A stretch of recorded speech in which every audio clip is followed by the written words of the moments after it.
Let's begin with my brand new reporting about Diane Sawyer and her replacement at ABC, David Muir. You've heard the story that ABC is telling about its big transition. Sawyer wants to step down, ABC says, from World News to focus on big interviews and specials. So Muir will take over in September. Although, frankly, he's sort of already taken over. Sawyer was on vacation all this week, so he was filling in.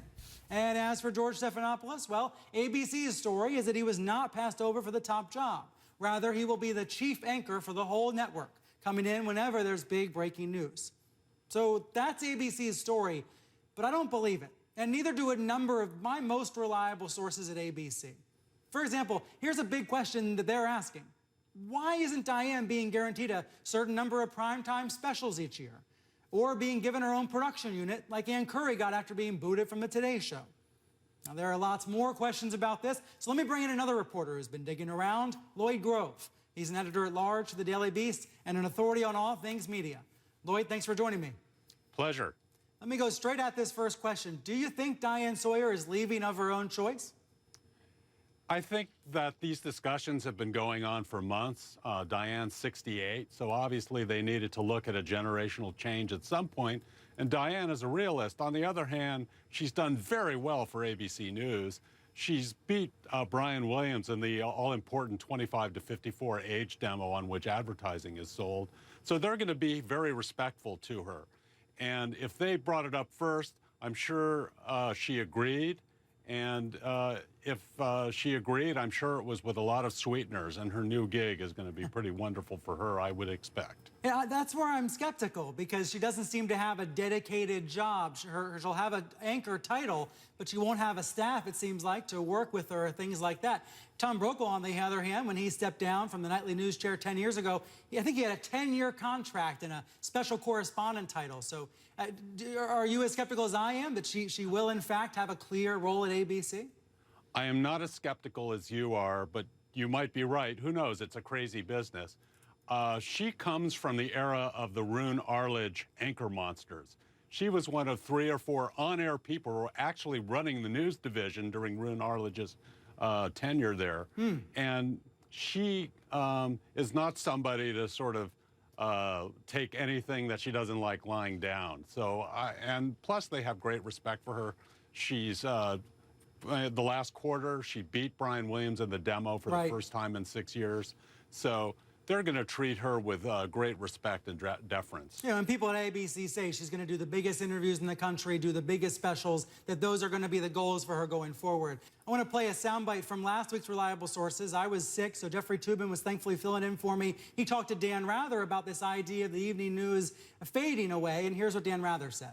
What young Mr. Muir has inherited is an honor and a great opportunity, but in the great scheme of television and television news, it is now a diminished medallion, that the principal medallion goes to the main anchor of the morning news, which in his case is George Stephanopoulos.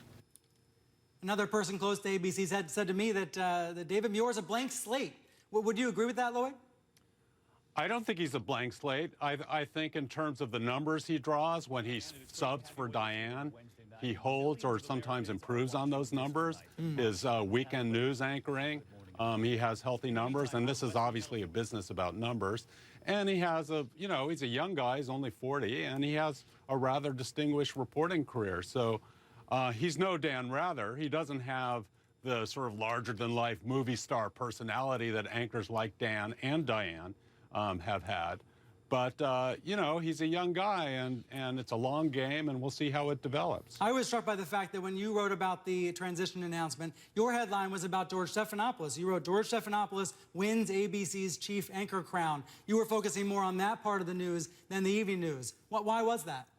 Well, this is a whole new configuration. I mean, usually, or always on these broadcasts, the person who has the evening news broadcast is the lead anchor of the news division and gets all the big interviews, anchors all the big news reports. And here's a case where they split the baby, essentially. And David Muir gets to anchor the evening news and does, I assume, some interviews. But George has first crack at everything, interviews with President Obama, election night, inauguration, and breaking news stories. If there's another school shooting, George gets first crack. So that's very unusual.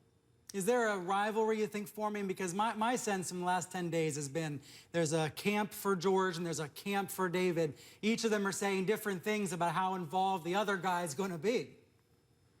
I don't think there's a personal rivalry, at least not yet, between George and David. Certainly not the kind of personal rivalry as between Diane and Barbara Walters, but definitely their camps are working it hard. I mean, I've heard from both camps myself. They think, the Muir camp thinks that George's role has been exaggerated in the press. And, you know, George's camp thinks that, yeah, I'm the lead anchor, or he's the lead anchor. So what does that tell you about how ABC tried to split this baby? Is it something that's destined for failure? Oh, I wouldn't say it's destined for failure. It does create creative tension. But this was a condition of George's for re-upping on his contract. And he came with a position of strength. For the past 2 years, Good Morning America, his principal job, and Robin Roberts have beat the Today Show for almost every week for the past 2 years. So they don't want to lose this guy. And I suspect that George wanted to have the David Muir slot with all the trimmings. They didn't give him that, so instead he got this title and the first crack at all the breaking news. You mentioned personal rivalry between Barbara Walters and Diane Sawyer. Now we see both of them stepping aside. Barbara Walters officially retiring, although she recently came back for that interview with the father of the Santa Barbara shooter. And now Diane Sawyer, I would describe it as semi-retiring because we don't know exactly what she'll be doing at ABC going forward. What does this tell you about the new leadership at ABC? The new news president, James Goldston, and the new head of the whole division, Ben Sherwood, who was formerly the president. Are these guys who come in and aren't as willing to or as interested in protecting the status quo and keeping around big stars who were there for a long time? You can't protect the status quo. You can't protect anything in this business. You have to be future forward, and you have to sort of, what are we going to be doing 5 years from now, and how are we going to win? Because in this business, a ratings point, say on the morning shows, for instance, that could be worth $100 million in revenue. So these guys are in a business, and they're business people. There has been this exodus of talent from ABC. We saw several people from ABC come over here to CNN in the past year or two. And now we see George Stephanopoulos and David Muir both basically having two jobs. David Muir will stay on 2020 as well as helm in World News. I wonder if this just says something about the end of the star anchor, that maybe ABC believes it can make do with just a couple of big heavy hitters in George and David. Yeah, I think so. By the way, George has 3 jobs because he also anchors the This Week program on Sunday. Right. Yeah, it might say something about that, but I gotta say, these people are getting star salaries. Everything I hear is that George now has a 1 or a 10 at least in front of his salary. And that's not bad from a guy I met 20 years ago when he was just a young campaign aide for Bill Clinton. What do you think this says for the aspiring David Muirs of the world, the folks who are in television journalism school, who are in a local market today, who want to have that job in 20 years? Does this say something about the ladder and how it's going to change in the next 20 years? I don't know what things are going to look like in 20 years. I don't know whether we're all going to be watching television news on our mobile devices, or maybe have devices implanted. And that's a refreshingly honest answer. We don't know what the path is anymore. Yeah, you're asking me an impossible question, Brian. Shame on you. Well, that's a perfect place to leave it then. Lloyd Grove, thanks for joining me. Pleasure. One more note here, ABC's World News and NBC's Nightly News continue to battle for first place, as Lloyd just mentioned. And my contacts at ABC say that David Muir is even more competitive about this than Diane Sawyer was, even more determined to beat NBC. So I do think a new evening news ratings war is about to kick off.